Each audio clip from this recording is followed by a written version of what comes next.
नमस्कार, बहुत बहुत स्वागत है आप सभी का अनअकैडमी में। मेरा नाम है अतुल जैन। मेरे ख्याल से अब तक तो आप सबको पता चल ही गया होगा कि जो बहुत दिनों से चर्चा चल रही थी कि जीएसटी की दरों में एक बहुत बड़ा सुधार आने वाला है, भारत में एक बहुत बड़ा जीएसटी रिफॉर्म आने वाला है, वो जीएसटी रिफॉर्म अब आ चुका है।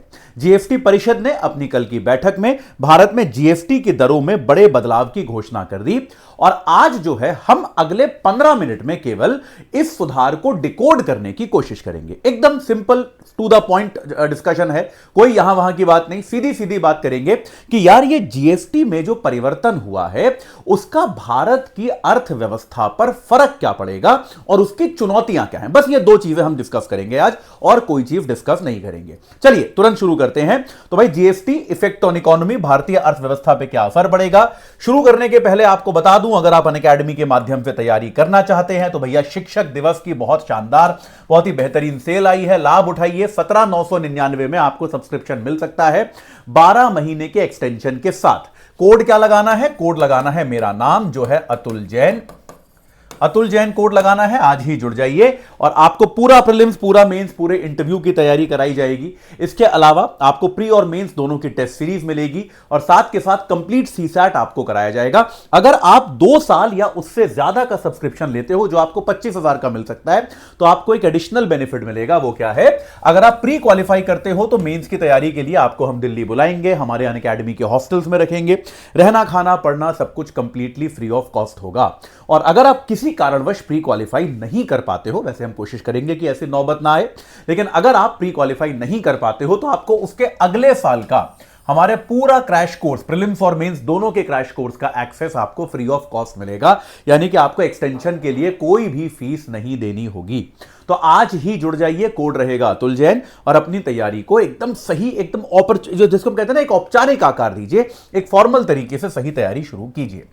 चलिए साहब, तो इन जीएसटी सुधारों की पृष्ठभूमि क्या थी? सबसे पहली चीज यह है कि भाई भारत में ऐसी क्या परिस्थिति थी, ऐसी कौन सी दशा थी जिसके कारण हम यह कह सकते हैं कि जीएसटी में सुधार जो है वो अपने आप में आवश्यक था। इस सुधार को हमें लाने की जरूरत थी।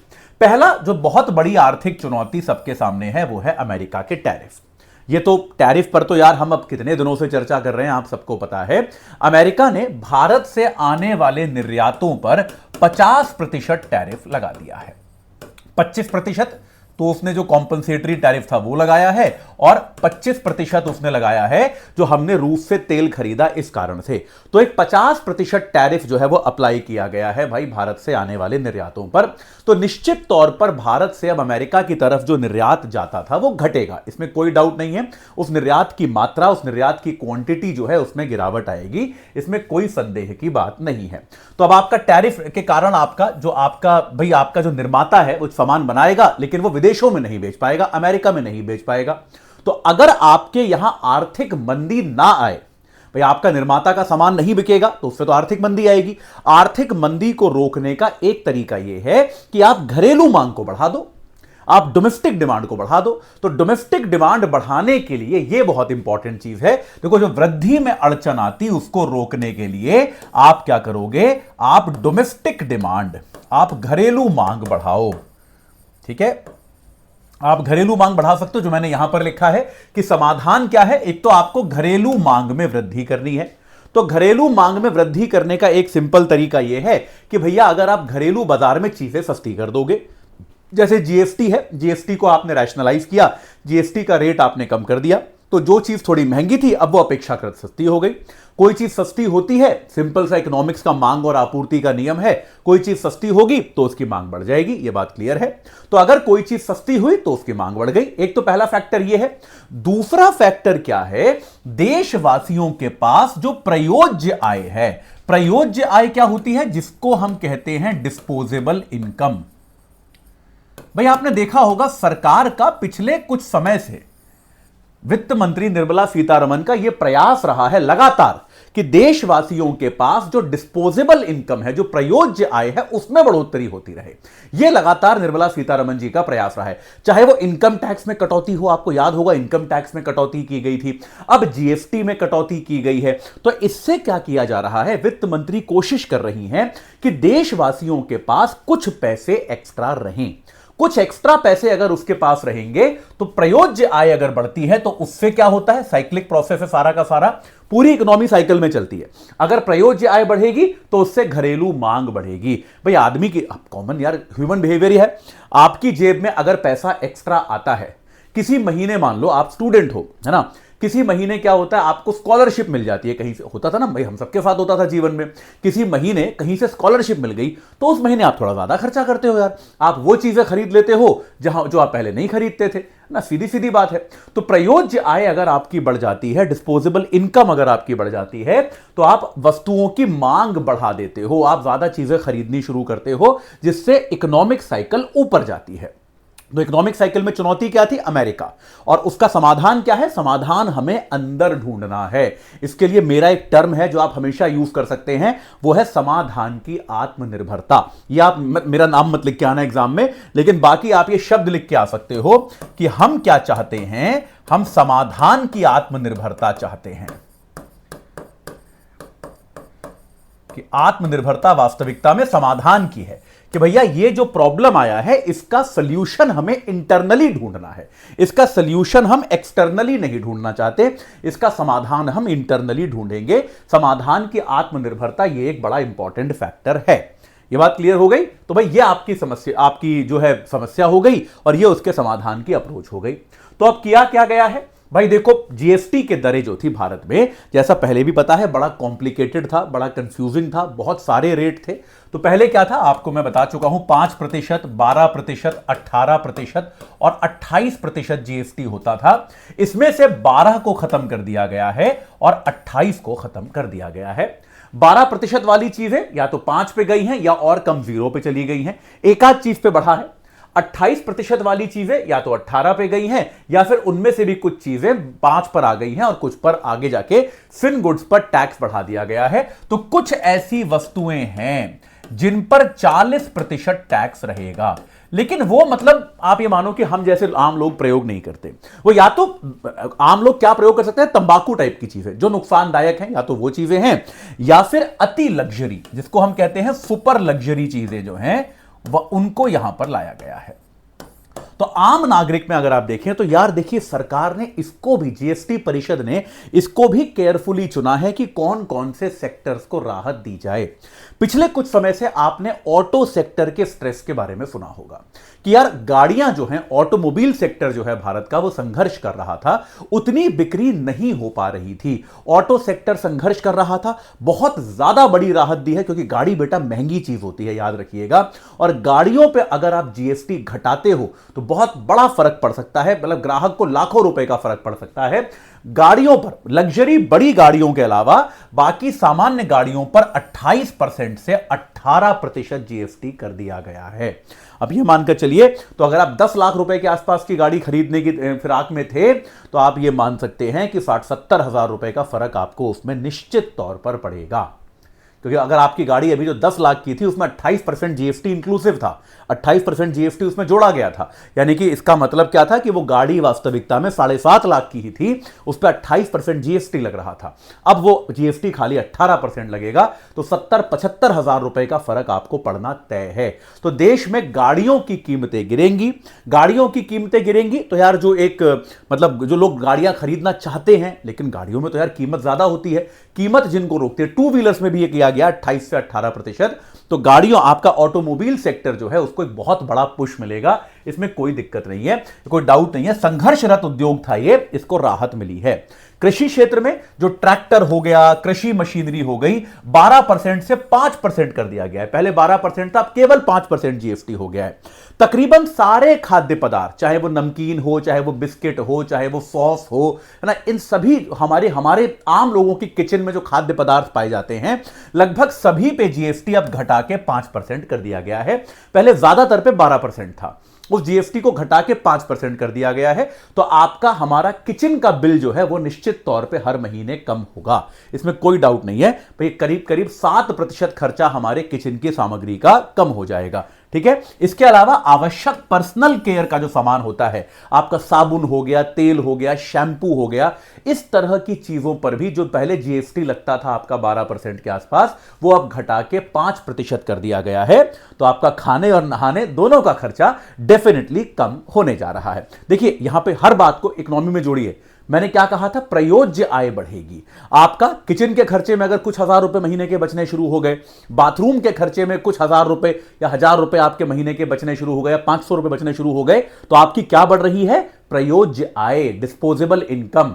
याद रखिएगा, back of the mind Nirmala Sitharaman ji के ये है कि भैया लोगों की प्रयोज्य आय बढ़ानी है, प्रयोज्य आय बढ़ाएंगे तो अर्थव्यवस्था में मांग बढ़ेगी। सीधी सीधी बात है, एकदम स्ट्रेट कॉन्सेप्ट है ना, ज्यादा कॉम्प्लिकेट करने की कोई खास जरूरत नहीं है, सीधा सीधा कॉन्सेप्ट है बिल्कुल।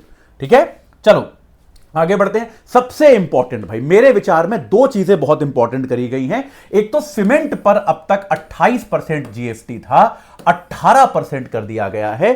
भारत का जो मैन्युफैक्चरिंग, जो आपका कंस्ट्रक्शन उद्योग है, उस पर मतलब उसमें यह बहुत बड़ा परिवर्तन लाएगा। भारत के कंस्ट्रक्शन उद्योग की लागत में भारी गिरावट आएगी। आप अगर कोई भवन बना रहे हैं, भवन निर्माण आप कर रहे हैं, तो उसमें भारी लागत आएगी। और यह हमने कहां से देखा, चाइना में जिस तरह का रियल एस्टेट संकट आया, कहीं वैसा संकट भारत में भी ना आ जाए। हमको अपने भवन निर्माण की लागत को कम करना है। तो सीमेंट पे जीएसटी अब तक 28 था, 28 से 18 कर दिया। मेरे विचार में बहुत ज्यादा लॉन्ग टर्म इफेक्ट होंगे इस वाली दर को घटाने के। सबसे इंपॉर्टेंट मुझे जो लगता है इस पूरी घोषणा में, वो ये वाला पॉइंट है। इसकी मांग अगर आप मेरी क्लासेस कर रहे हैं तो मैं बार बार करता आ रहा था, मेरी उम्मीद से बेहतर किया है सरकार ने। देखो मैं आपको बार बार बढ़ाता हूं कि सरकार को क्या चाहती है कि सभी के पास किसी ना किसी तरह की सामाजिक सुरक्षा आ जाए, किसी ना किसी तरह की सोशल सिक्योरिटी आ जाए। वो सोशल सिक्योरिटी कैसे आएगी, बीमा से आएगी। ठीक है, तो अभी क्या है, जैसे आप अपने परिवार के लिए, मैंने अपने परिवार के लिए एक अच्छा खासा हेल्थ इंश्योरेंस खरीदा है कि भाई कल को अगर कोई बीमारी होती है मुझे या मेरे परिवारजनों को, तो हमारा अस्पताल में अगर हम एडमिट होते हैं, कुछ ऑपरेशन होता है, कोई इलाज होता है, तो वो मुझे उसमें मेरा खर्चा ना हो। उसके लिए मेरे को एक अच्छा खासा प्रीमियम देना पड़ता है। मैं भी हर साल एक हेल्थ इंश्योरेंस का प्रीमियम देता हूं। अभी बेटा उस प्रीमियम पे मैं 18% जीएसटी दे रहा था। तो एक ऐसा देश जहां पर आप चाहते हो कि ज्यादा से ज्यादा लोग बीमा कराएं, चाहे वो स्वास्थ्य बीमा हो, चाहे वो जीवन बीमा हो। आप एक तरफ तो सरकार ये चाहती है कि भाई बीमा कवरेज बढ़ाना है हमें इस देश में, वहीं दूसरी तरफ बीमा के प्रीमियम पे 18% आप जीएसटी ले रहे हो। 18% जीएसटी लगता है तो लोगों के लिए एक तो महंगा हो जाता है बीमा, दूसरा लोगों को इमोशनल कॉस्ट भी होती है ना कि यार कि इतना इतना टैक्स क्यों देना है। तो लोग आमतौर पे बीमा का चयन नहीं कर रहे थे। यहां क्या किया गया है, जीवन और स्वास्थ्य बीमा पर प्रीमियम 18 से घटाकर 0% कर दिया गया है। अब कोई जीएसटी नहीं है। यानी कि मान लीजिए आपके बीमा का प्रीमियम आप जो है साल का 25,000 रुपए दे रहे थे, तो आप तकरीबन उसमें 17-17.5% कम कर सकते हैं। अगर आप साल के 25,000 रुपए का बीमा दे रहे थे, आप उसका प्रीमियम दे रहे थे, तो 3-3,500 रुपए की बचत आपको होनी तय है, इसमें कोई डाउट नहीं है। तो यह बहुत बड़ा परिवर्तन है। भारत में बीमा क्षेत्र जो है, अब उसको सरकार ने एक तरह से खुला छोड़ दिया है कि आप जाइए, अब आप बेचिए, आप देश को बीमा दीजिए, कोई दिक्कत नहीं है, आपको कोई जीएसटी नहीं देना है। बहुत बड़ा कदम है मेरे ख्याल से, बहुत बड़ा रिफॉर्म है। This is one of the biggest insurance reforms I have seen. तो बहुत बड़ा रिफॉर्म है कि आपने जीएसटी खत्म ही कर दिया। शिक्षा, कोचिंग इंस्टीट्यूट्स वगैरह जो हैं, तो 12वीं क्लास तक के, तो भाई हमको जो है यहां पर उसका लाभ नहीं मिलेगा यूपीएससी के लिए, लेकिन 12वीं क्लास तक की कोचिंग अगर है तो उस पर भी जीएसटी को घटाकर 0 कर दिया गया है। जैसे अभी हमारे कोर्सेज जो होते हैं उन पर 18% जीएसटी लगता है, लेकिन अगर 12वीं क्लास तक के आप कोर्सेज बना रहे हैं, 12वीं क्लास तक के बच्चों के लिए आप कोचिंग कर रहे हैं, ट्यूशन दे रहे हैं, तो आपको कोई जीएसटी नहीं देना होगा। इन सभी सेक्टर्स में बहुत भारी राहत मिलेगी। इन चीजों की जो वस्तुओं की जो कीमत है वो निश्चित तौर पर कम हो जाएगी और उससे ग्राहक जो है बढ़ेगा, ग्राहक जो है उत्साहित होगा और इन सारे सेक्टर्स में मांग, इन सारे सेक्टर्स में जो आर्थिक विकास है वो बढ़ेगा। दो बड़ी चुनौतियां हैं, एकदम सिंपली बताता हूं। पहली चुनौती है एंटी प्रॉफिटियरिंग। इसके लिए सरकार को प्रयास करना पड़ेगा। अब वो प्रयास सरकार कैसे करेगी ये देखने वाली बात होगी। एंटी प्रॉफिटियरिंग का मतलब यह होता है कि सरकार ने जीएसटी की दरें कम की, सरकार ने टैक्स कम किया, तो दुकानदार और निर्माता जो है उसका लाभ ग्राहक तक पहुंचाए। इस जीएसटी की कमी को अपनी जेब में ना रख ले। मैं आपको एग्जांपल देता हूं, मान लो कोई उत्पाद जो है वो 100 रुपए का था, एग्जांपल से समझाता हूं, मान लो कोई उत्पाद 100 रुपए का था, अब तक उस पर 18% जीएसटी था, तो ये 118 का बिकता था। अब सरकार ने कह दिया कि जी इस पर जो है हम जीएसटी 5% कर रहे हैं, तो अब अगर यह उत्पाद 100 रुपए का है, कायदे में कैसे होना चाहिए कि यह उत्पाद अब 100 रुपए का है, इस पे 5% जीएसटी है, तो ग्राहक को 105 का मिलना चाहिए कि सारा का सारा फायदा ग्राहक को मिल गया। ठीक है, यह अच्छा तरीका है, सही तरीका है, सरकार का इंटेंशन भी यही है कि भाई ग्राहक को फायदा मिले। कई बार बेटा निर्माता क्या करते हैं, या शॉपकीपर्स, बिजनेसमैन, ट्रेडर्स जो होते हैं वो क्या करते हैं, वो सोचते हैं कि यार ग्राहक को तो 118 में खरीदने की आदत है, ग्राहक को तो 118 में खरीदने की आदत है, तो हम उसको क्यों फालतू में 105 का दें, हम 118 का ही करते हैं। तो वो क्या करते हैं, अपने उत्पाद की कीमत जो 100 रुपए है इसको बढ़ा के 112 रुपए कर देंगे। तो वो क्या करते हैं, अपने उत्पाद की कीमत को 100 से बढ़ाकर 112 कर देते हैं, ताकि 112 पर अगर आप 5% टैक्स लगाओगे तो 5 रुपए 60 पैसे टैक्स हो गया, तो बेसिकली वही 117.60, करीब करीब 118 का ही उत्पाद अभी भी रह गया। तो ये यहां पर क्या हुआ, लाभ ग्राहक को पहुंचाने की बजाय निर्माता ने अपनी जेब में रख लिया। इसको हम कहते हैं प्रॉफिटियरिंग। तो ये मुनाफाखोरी, प्रॉफिटियरिंग इसे कहा जाता है। तो ये एंटी प्रॉफिटियरिंग जो है ये सरकार को सुनिश्चित करनी होगी कि इसका लाभ ग्राहक तक पहुंचे, इसका लाभ जो है निर्माता अपनी जेब में ना रख ले, वरना कोई फर्क नहीं पड़ेगा, है ना, वरना प्रयोज्य आय नहीं बढ़ेगी। औद्योगिक उत्पादन बढ़ सकता है लेकिन प्रयोज्य आय वाला पर्पस सॉल्व नहीं होगा। दूसरा एक जो बड़ी चुनौती है वो है भैया राज्यों का राजस्व, कि राज्य ये कह रहे हैं कि अभी जो जीएसटी कलेक्शन होता है वो केंद्र और राज्य दोनों में बढ़ता है। अब राज्य ये कह रहे हैं कि जी आपने जो नए नियम बना दिए इससे जीएसटी कलेक्शन जो है वो करीब करीब साल का 48,000 करोड़ रुपए कम होगा, तो हमारा भी शेयर घट जाएगा। भाई केंद्र सरकार के पास तो पैसा कमाने के बहुत सारे तरीके हैं, केंद्र सरकार के पास डायरेक्ट टैक्सेस भी आते हैं, केंद्र सरकार के पास जो है आप ये कह लीजिए केंद्र सरकार बोरोइंग ज्यादा कर सकती है, बहुत तरीके हैं केंद्र सरकार के पास। तो इतने सारे पीएसयू हैं, आरबीआई हैं, सब अपना डिविडेंड देते हैं, सारे सेस हैं, सारे के सारे सरचार्ज हैं, सारे केंद्र सरकार को जाते हैं। तो राज्य कह रहे हैं कि यार हमारा शेयर कम हो जाएगा, आप हमारे शेयर की भरपाई का भी हमको बताइए कि हमारे शेयर की भरपाई आप कैसे करेंगे। अगर आप ये नहीं बताएंगे तो राज्यों के सामने एक बहुत बड़ी चुनौती हो जाएगी, राज्य आर्थिक संकट में घिर जाएंगे। ठीक है, तो कुल मिला के एक अच्छा कदम है, भारतीय अर्थव्यवस्था को एक बूस्ट मिलेगा, भारत में निर्माण को बूस्ट मिलेगा, भारत में घरेलू मांग को बूस्ट मिलेगा, और जो टैरिफ की चुनौतियां हम आने वाले क्वार्टर्स में झेलने वाले हैं उससे निपटने में ये एक बहुत अच्छा कदम हो सकता है। बहुत ही बढ़िया, मेरे ख्याल से बहुत ही ज्यादा एक इसको हम कह सकते हैं सकारात्मक कदम सरकार की तरफ से इसको माना जा सकता है, इसमें कोई संदेह नहीं है। ठीक है साहब, चलिए। हाँ जी, तो आपको एक बार फिर से बता दूं, जाते जाते एक बार दोबारा आप लोगों के सामने ये बात प्रस्तुत कर दूं कि अगर आप अनअकैडमी के माध्यम से अपनी तैयारी करना चाहते हैं तो 17,999 रुपए में आपको हमारा जो है सब्सक्रिप्शन प्राप्त हो सकता है। कैसे, अतुल जैन कोड लगाना है, टीचर्स डे स्पेशल ये ऑफर है, इसका लाभ उठाइए, आज ही तुरंत जुड़ जाइए, बिल्कुल भी देरी मत कीजिए। इस चर्चा से जुड़ने के लिए आप सभी का बहुत बहुत धन्यवाद।